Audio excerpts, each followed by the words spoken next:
ทุกคนวันนี้เราจะมาทำของวิเศษไม่ดิทำของในโทค่ากันเอาตัวละครออกมาก่อนนี่นะคะเอาออกมาเลย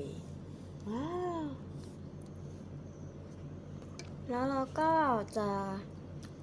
ทุกคนต้องไปเอาอันนี้มาก่อนนะไปเอาเนี่ยจอยเกมสีเหลืองแล้วก็เพชรจากโรงละครแล้วก็ตามมาเลยไปเองดีกว่านี่นะคะเรามาเอากล่องสีดำตรงนี้นะแล้วก็กลับ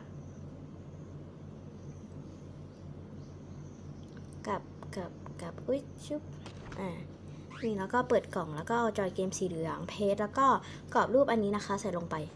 นี่เห็นไหมมันหน้านี้จบคลิป